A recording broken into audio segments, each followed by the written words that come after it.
risky. If a couple of batches go wrong, you've lost a ton of money. No, it's not even talking about the regulation they put on those factories, the waste. Oh, it's expensive in a lot of ways. It's a red tape nightmare. And with good reason, don't get me wrong. I'm not saying you should get rid of the red tape, because a lot of these countries that they actually produce these chips in didn't have this red tape to begin with, and a lot of people suffered and got diseases because of it, so I'm not saying get rid of that red tape. But what I am saying, from Apple's point of view, yeah, maybe they want everything to be Apple, and I think if they're thinking of making the MacBook Air have more battery life for performance, because by 2013, 2014, ARM's going to be at about the same scale the current MacBook Air is. Why bother boosting the performance of the MacBook Air when it could pretty much do everything it needs to do right now and just boost the battery life by about 5 or 10 hours?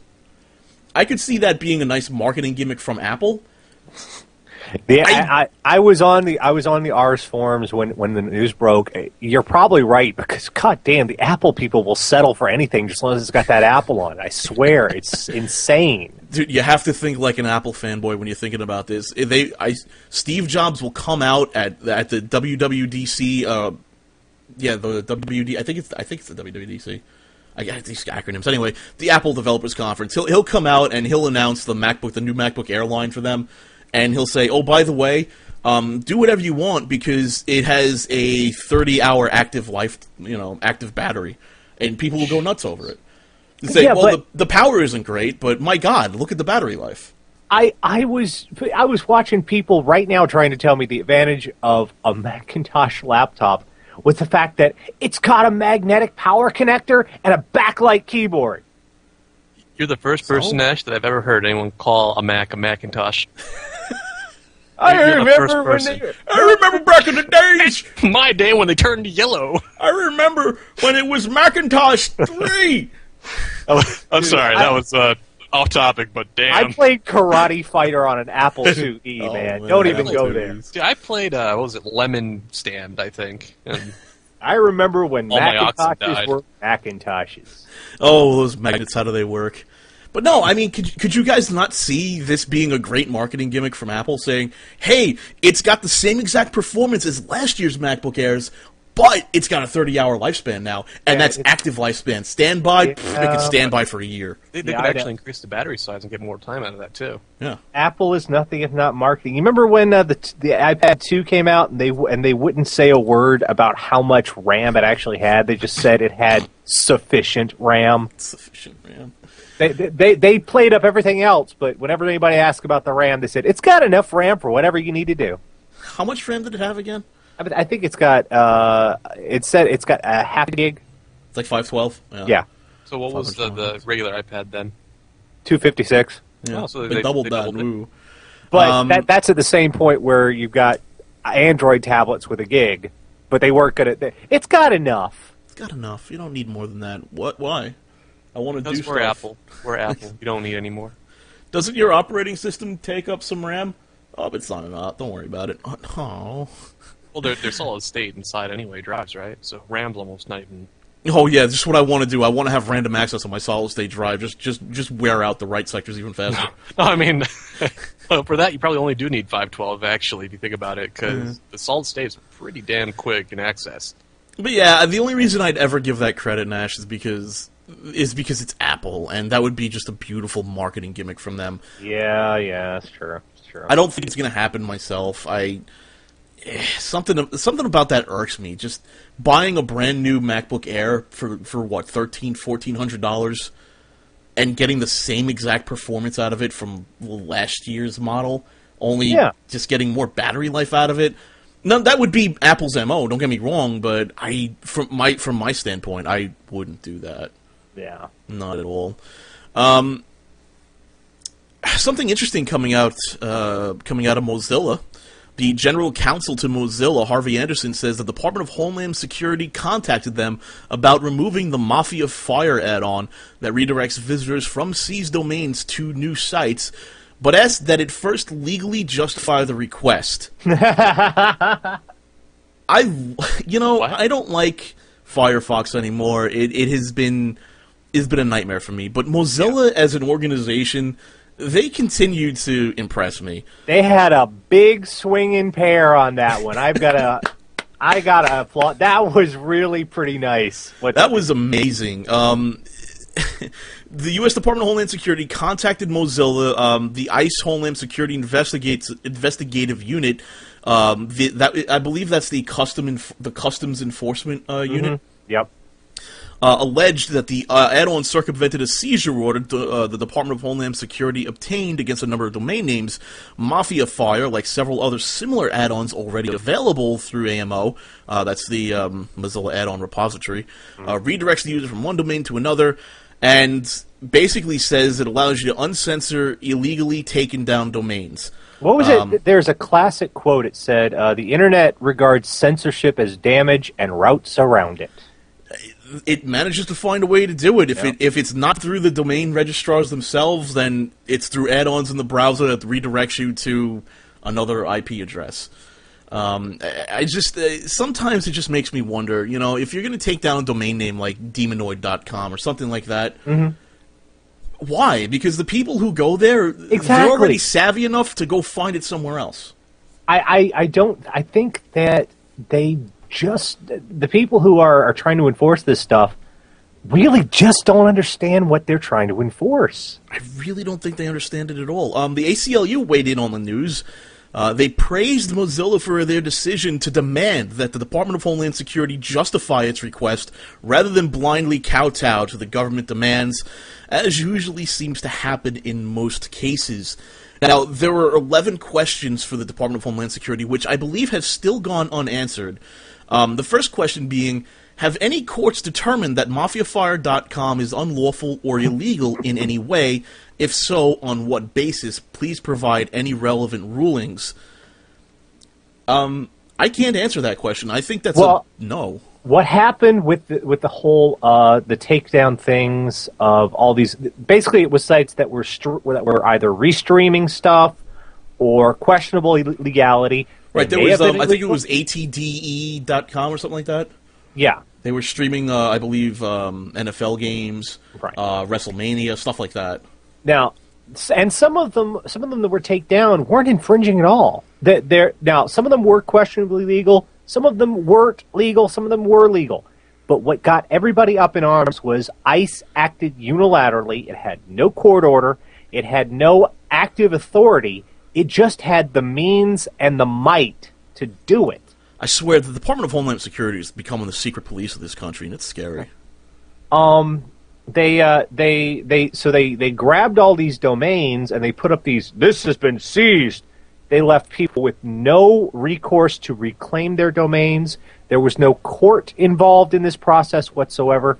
And that just pissed off everybody. So I have to applaud Mozilla for saying, you don't have the authority, come and make us. That's basically what they said. Have any courts determined that the seized domains related to MafiaFire.com are unlawful, illegal, or liable for infringement in any way? That's a good question, because I don't think so, no. No, there's been no court oversight whatsoever. No judge has signed off on this. Nobody. There is no place you can go to appeal this at all. Is Mozilla legally obligated to disable the add-on, or is this request based on other reasons? I think this request might be based on other reasons. Yeah, you're making us look stupid. I don't know if it's making us look stupid. I think the RIA... We've seen before with the RIA and the MPAA that people within ICE are very easily persuaded to act on these things. Yeah. In fact, I believe I remember a story maybe from last year where a lower-ranking officer of ICE was blamed for a takedown of a website because he was influenced, quote-unquote, by the MPAA. Yeah. Do you recall that story, Nash? I don't recall it directly, but I'm trying to look it up on Google and I can't find it, but I swear it happened. Maybe I'm just paranoid. You've got these. I don't understand why an entertainment industry is trying to get the government to act as its enforcement arm. That's why you have lawyers. You know what's really funny is that the entertainment industry, as a whole, is smaller than Google as a company. That's just frightening. Yeah, I think Yeah, we probably do more porn in the United States than we do actual Hollywood entertainment. Dude, Google as a company could literally take on the MPAA and the RIAA and could drown them in legal problems. They could either do that or just buy them. Or just buy them. Whichever one's easier. I just think that's amazing, where people try to... It's funny, because they've given up on trying to force Google to do their thing. And they're basically going after sites like this through ICE now, because Google is just so big that they're afraid of them. I like that. I'm not Google's biggest fan, but I like that for some reason. I like question number 5 here, and I want to bring this up. What protections are in place for MafiaFire.com or the seized domain owners if eventually a court decides they were not unlawful? I want an answer to that question. What protections are in place for these domain owners that you just seize their domains?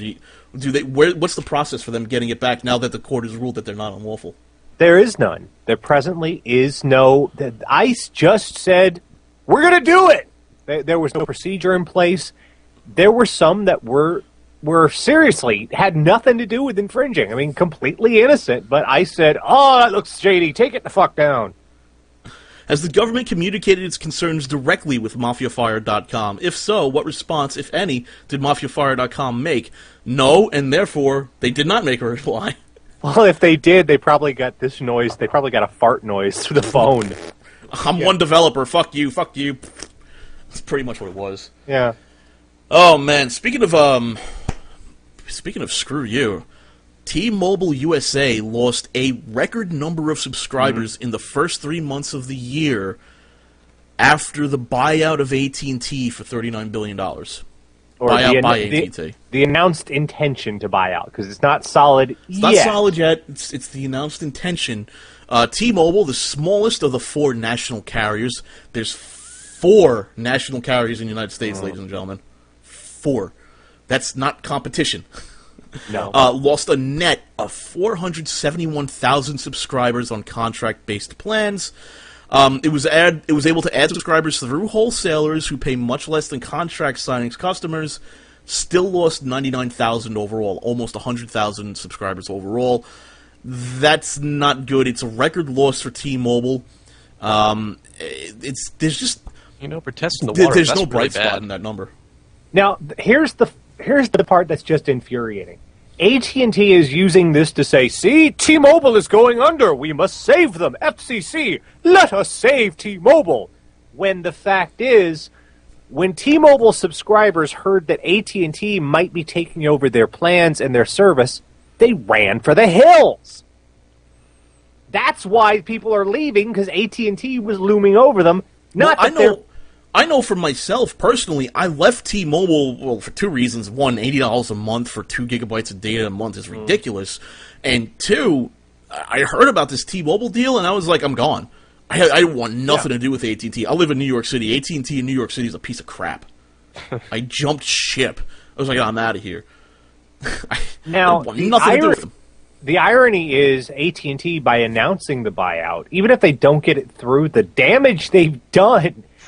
this is weird. A company actually manages to get its way by being awful in public perception. The damage they've done to T-Mobile's brand by announcing their intention to buy them might just have the same effect as buying T-Mobile. I think T-Mobile can actually sue for, I think it's business disparagement at this point. But regardless, even if they push this to the point that T-Mobile goes under, if FCC says, no, you can't buy them, and T-Mobile goes under... So T-Mobile can sue. It doesn't matter. T-Mobile's still gone. Yeah. Well, with T-Mobile gone, that spectrum actually clears up, and then we'll have another spectrum auction, and then AT&T will buy up most of it. So it doesn't matter anyway. You hear the rumor that Comcast is being bought up by AT&T? Is Comcast dead yet? Anyone? No? Damn. No, Comcast is not dead yet. Comcast is far from dead. Just saying, AT&T is going to buy them out.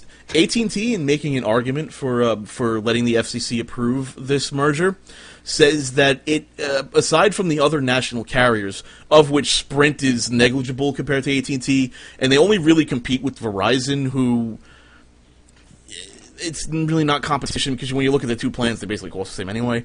Yeah.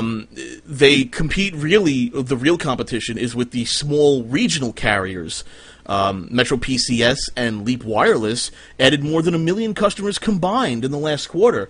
I mean, isn't this terrible, terrible hard competition for you?